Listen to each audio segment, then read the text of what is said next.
ቅምጥሌ የኔ አበባ የኔ ቆንጆ የኔ እናት ምን ሆንሽብኝ? እግዚአብሔር ይማረሽ። አይዞን። ያው እግዚአብሔር የሚወደውን ሰው ይፈትናል እና ደግሞ ሁላችሁም በጸሎት በዱዓችሁ አስቧት። ማለት የሰው አይን መጥፎ ነው። በነገራችሁ ላይ የሰው አይን እንጨት ያደርቃል፣ ባህር ያደርቃል ሲባል ሰማለሁ እና አይኖች በስተውባቸዋል ጨረቃዎቻችን ላይ ታውቃላችሁ። ስለዚህ የኔ አበባ ያው እንግዲህ እንዳያችሁት ነው ቲክታክ ላይ የሚጠብቀኝ አይተኛም በሚል መዝሙር እንትን ላይ ምንድን ነው የሚባለው የውሃ እንትን ነው ምናምን እየተደረገ መጣለች እና ማርያምን እንዴት እንደደነገጡ ሰውነት ቅጥቅጥ ነው ያለው። እና የኔ እናት አይዞን እግዚአብሔር ይማረሽ። ያው እንግዲህ ግን ትናንት ጀምሮ የሆነ እንደዚህ አይኗን ምናምን በደንብ እያየዋት ነበርና የሆነ የደከማት ያመማት እየመሰለኝ ነበረ ማርያምን። እና ብቻ ግን እግዚአብሔር ይማርሽ እሺ የኔ ቆንጆ የኔ ውድ እህት። እና ደግሞ ኮሜንት ላይ የሆነ የሚያለቃቅስ ነገር አትላኩ እሺ። እንደዛ አታድርጉ።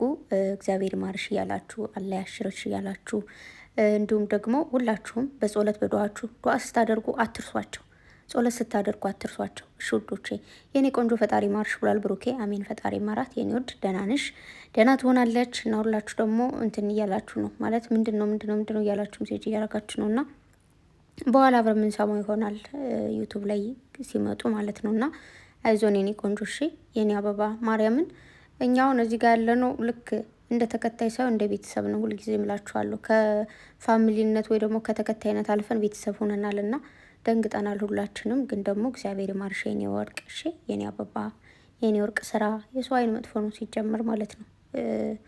ያው የሰው አይን ሲበዛ እንደዚህ ህመሞች ምናምን ሊበዙ ይችላሉ። ብቻ ግን በጸሎት በዱዓችን እናስባት።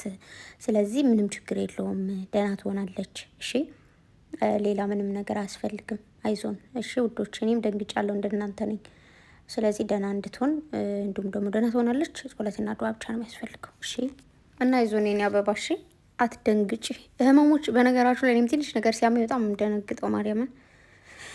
እና አይዞን እሺ የኔ ቆንጆ፣ እወድሻለሁ ደግሞ በጣም ነው መወደሽ፣ በጣም ነው ማከብርሽ የኔ ጽጌረዳ የኔ አበባ።